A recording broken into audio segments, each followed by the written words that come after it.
Okay dear student, आज मैं आपको बताऊंगा डीसी मोटर्स के बारे में, है ना। तो डीसी मोटर का काम क्या है?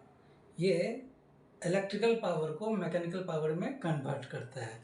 तो सबसे पहला पॉइंट जो भी बताने जा रहा हूँ डीसी मोटर के बारे में, फर्स्ट पॉइंट ये है इसका, ये जो है डीसी इलेक्ट्रिकल पावर को मैकेनिकल पावर में कन्वर्ट कर देता है। मतलब हो गया वोल्टेज इनटू करंट। अब ये क्या हो जाएगा आउटपुट में? Torque into angular speed. तो पहला काम ये हो गया। दूसरा क्या है इसका प्रिंसिपल क्या है? प्रिंसिपल ये है कि अगर कोई करंट कैरिंग कंडक्टर है, अगर उसको मैग्नेटिक फील्ड में रखेंगे तो उस करंट कैरिंग कंडक्टर पे फोर्स लगेगा, जिसके कारण वो मूव करना शुरू होगा। मतलब प्रिंसिपल क्या हो गया? If A current carrying conductor placed in a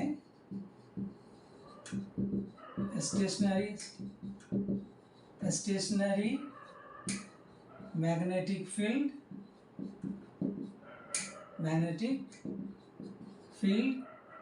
then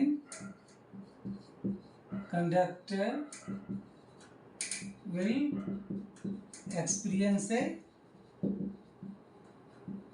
force due to which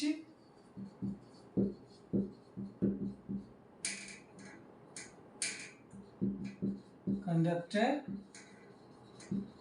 will start moving. Okay clear? अब हमें पता करना है कि उस कंडक्टर पे कितना फोर्स लगेगा। तो फोर्स का जो वैल्यू होता है वो BIL। फिर F क्या है? Force on current carrying conductor. B क्या है? Magnetic flux density. I current carrying conductor. और L क्या है? Length of the conductor. Okay, ये सेकंड पॉइंट हो गया। अब मैं थर्ड पॉइंट बताने जा रहा हूँ। थर्ड पॉइंट ये है कि अब ये जो सपोज करो ये क्या था, कोई वायर है जिसका लेंथ क्या है? L है।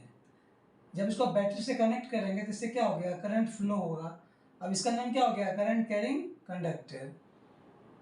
अब इसको एक किसी मैग्नेटिक फील्ड में रख दे, जैसे कि नॉर्थ पोल है ना, कोई मैग्नेटिक फील्ड, इससे फ्लक्स पास करेगा, है मैग्नेटिक फील्ड। तो इस करंट कैरिंग कंडक्टर को आपने मैग्नेटिक फील्ड में रख दिया, तो इस फील्ड के कारण इस पे क्या होगा? फोर्स लगेगा इस करंट कैरिंग कंडक्टर पे, जिससे कारण ये मूव करना शुरू होगा। अब प्रॉब्लम आता है कि ये जो रोटेट करेगा, ये क्लॉकवाइज रोटेट करेगा, ये एंटी क्लॉकवाइज रोटेट करेगा। तो इस प्रॉब्लम का सॉल्यूशन हमें पता चलेगा फ्लेमिंग लेफ्ट हैंड रूल से। तो rotations of the armature conductor या armature code given by Fleming left hand rule.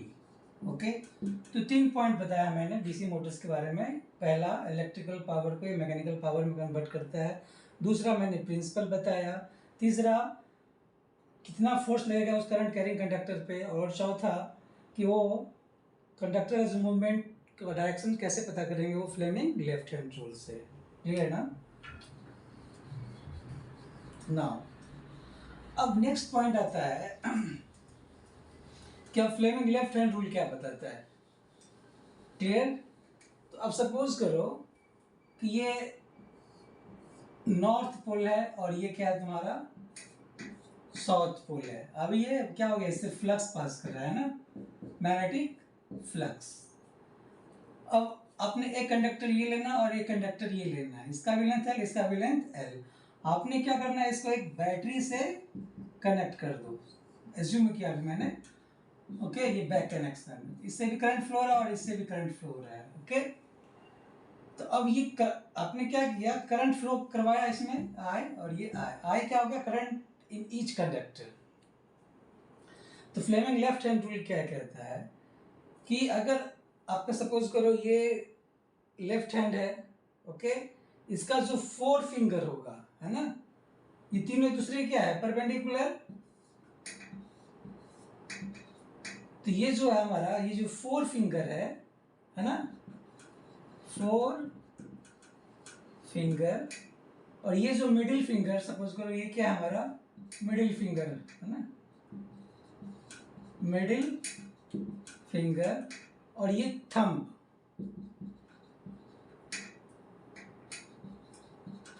Okay. तो ये जो 4 फिंगर क्या बता रहा है, मैग्नेटिक फील्ड का डायरेक्शन, ये फ्लक्स जा रहा है ना, ये मैग्नेटिक फील्ड का डायरेक्शन, ये हो गया बी का डायरेक्शन। अब ये करंट क्या हो रहा है, ये सपोज करो ये हमारा आर्मेचर कंडक्टर है ना, कंडक्टर का एक में करंट अंदर की ओर जा रहा है और दूसरे से इससे करंट बाहर की ओर आ रहा है। इसको मैं डॉट से लिखता हूँ और इसको मैं क्रॉस से लिखता हूँ। तो इसमें जो करंट क्या हो रहा है, ये अंदर की ओर जा रहा है, तो अब इसको आप इस तरह रोटेट कर दो, ये तो मैग्नेटिक फील्ड का डायरेक्शन है, ये वाला जो डायरेक्शन बताएगा क्या होगा, करंट का डायरेक्शन बताएगा। क्लियर, मिडिल फिंगर करंट का डायरेक्शन बताएगा। तो ये जो थंब है ये क्या बताएगा, motions of the conductor. Thumb क्या बताएगा, मोशन ऑफ कंडक्टर। मतलब क्या हो रहा है, ये नीचे की ओर, मतलब इसमें क्या हो गया, फोर्स एंटी क्लॉकवाइज लगेगा इस पे। अब इस कंडक्टर पे क्या होगा, यही लेफ्ट हैंड है हमारा, मैग्नेटिक फील्ड का डायरेक्शन तो वही है। अब करंट क्या हो रहा है, ये बाहर की ओर आ रहा है ना, ये करंट का डायरेक्शन बताएगा। तो ये जो थंब है ये क्या बताएगा, मोशंस ऑफ द कंडक्टर, मतलब ये इस तरह मूव करेगा। क्लियर ना। तो आप क्या देख रहे हो कि इस केस में कंडक्टर का जो मूवमेंट है वो क्या हो रहा है, एंटी क्लॉकवाइज है ना। तो इस तरह हम पता करते हैं directions of the armature conductor या आर्मेचर कोर। क्लियर। तो आपने क्या सीखा कि directions of armature core is given by Fleming left hand rule. Okay. अब नेक्स्ट पॉइंट आता है कि अब सपोज कीजिए, नेक्स्ट पॉइंट, ये आपका आर्मेचर कोर है ना। आर्मेचर, इसमें क्या है, इसको आपने 2 पार्ट में डिवाइड कर दिया। इसमें क्या है, एक कंडक्टर है, ओके, इधर भी कंडक्टर है और ये इधर भी कंडक्टर है। क्लियर ना। इसमें करंट अंदर की ओर जा रहा है, dot dot dot dot dot dot, ठीक है। इससे करंट क्या हो रहा है, ये बाहर की ओर। क्लियर। सब में करंट फ्लो हो रहा है, आपने बैटरी लगा दिया, बैटरी के थ्रू इसमें करंट फ्लो हो रहा है। अब ये क्या है, ये मैग्नेटिक फील्ड है, नॉर्थ पोल, और ये साउथ पोल। अब क्या जानोगे, इस पे क्या हो गया, अभी मैंने बताया था फ्लेमिंग लेफ्ट हैंड से, ये इस पे क्या होगा, फोर्स डाउनवर्ड की तरह काम करेगा। इस पे भी इस तरह फोर्स। ये मान लो इसका क्या, radius of the core. Clear ना। ये क्या होगा, ऊपर की ओर।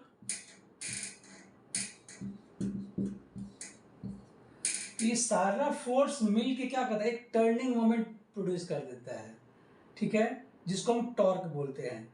तो अब आपसे पूछा जाएगा कि इस आर्मेचर कोर पे कितना टॉर्क लग रहा है। टॉर्क क्या हो गया, turning moment of the force. तो इस कंडक्टर पे, एक कंडक्टर है तो उसमें टॉर्क कितना होगा, एक कंडक्टर पे F इंटू आर। F क्या हो गया, force on this conductor, current carrying conductor, और R क्या हो गया, रेडियस ऑफ द आर्मेचर। तो अगर आपसे पूछा जाए कि टोटल टॉर्क कितना होगा, तो टोटल कंडक्टर कितना है, Z है, तो टोटल टॉर्क कितना हो जाएगा, ZF R। इस टॉर्क को बोलते हैं आर्मेचर टॉर्क या ग्रॉस टॉर्क। ओके। अब मैं निकाले जा रहा हूं कि what will be the expressions of gross torque और armature torque. Clear now.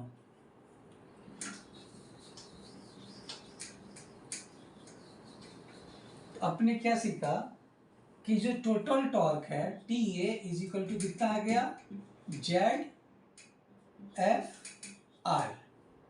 Clear.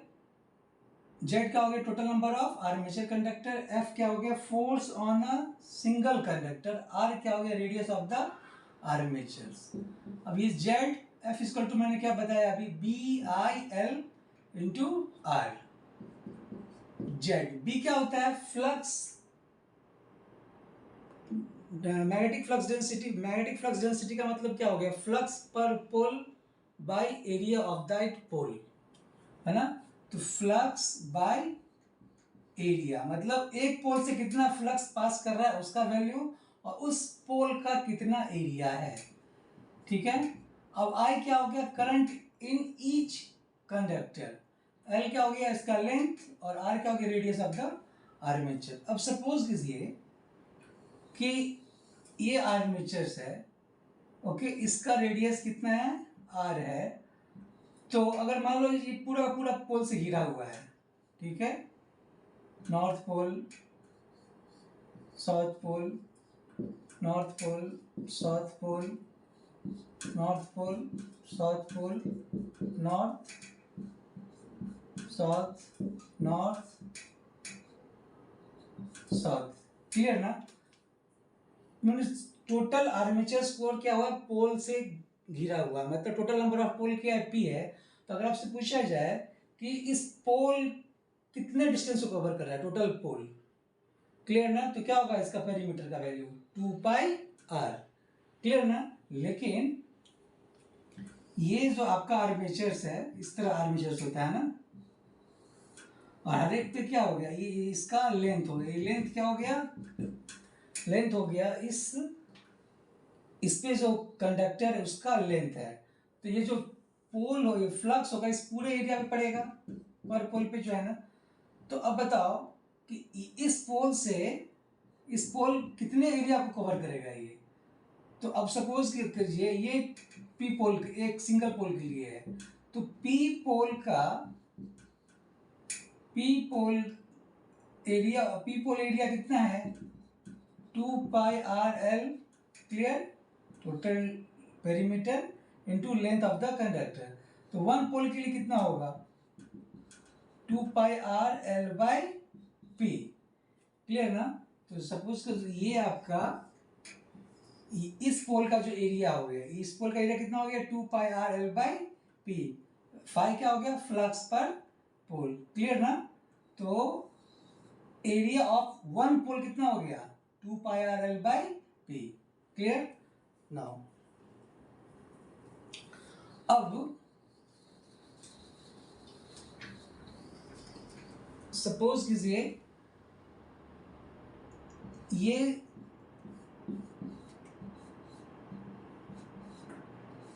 आपका बैटरी था, इसे आपने कनेक्ट कर दिया था, है ना। इसमें जो करंट फ्लो हो रहा था, अभी सिंगल कंडक्टर है, तो इसमें अभी आई करंट फ्लो हो रहा है। मान लिया जाए इसमें बहुत सारा पैरेलल पाथ होता। क्लियर ना? ये टोटल आर्मेचर करंट क्या है आपका? आई है, आई ए। तो हर एक कंडक्टर में कितना करंट फ्लो होगा? पैरेलल में है, तो आई इक्वल टू क्या हो गया? I A by A, total armature current by number of parallel path.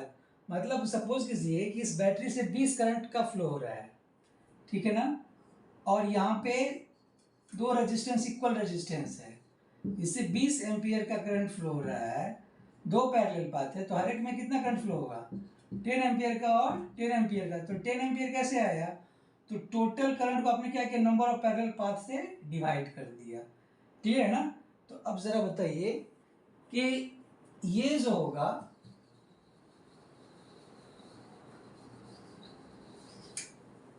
कितना होगा ये? तो Z into five by 2 pi R L by P, flux per pole by area of that pole. और current ये क्या है? आई क्या है? Current in single conductor. इसका वैल्यू क्या होगा आर्मेचर करंट के टर्म में? I A by A into L into are.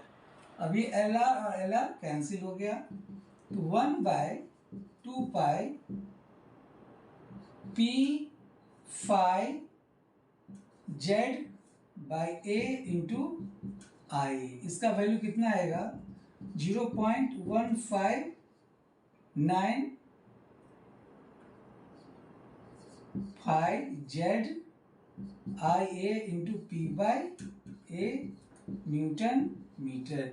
ये आपका आर्मेचर टॉर्क आ गया। क्लियर? अब इसको मैं एक दूसरे टर्म में भी लिख सकता हूँ, बैक ईएमएफ के टर्म में। अब जानते हो अब ये बैक ईएमएफ क्या होता है।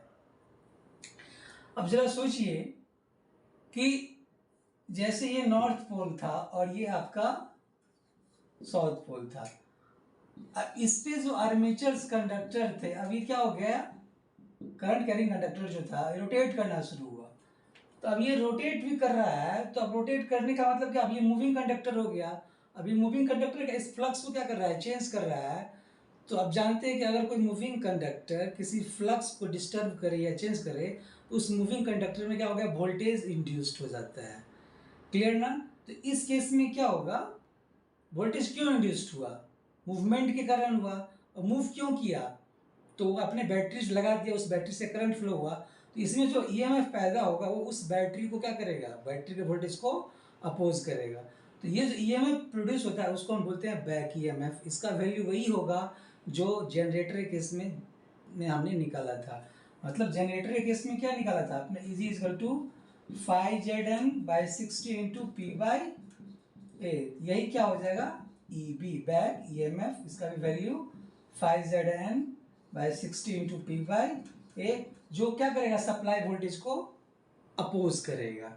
नहीं, तो इस केस में अगर इसके टर्म में लिखना चाहें तो क्या लिख सकते हैं, इसको 0.159 इंटू, इसको सॉल्व करेंगे आप, है ना। तो इसको आप लिख सकते हो E B into I A by N into 60। जब इसको मल्टीप्लाई करेंगे तो ये आ जाएगा 9.55 E B I A by N.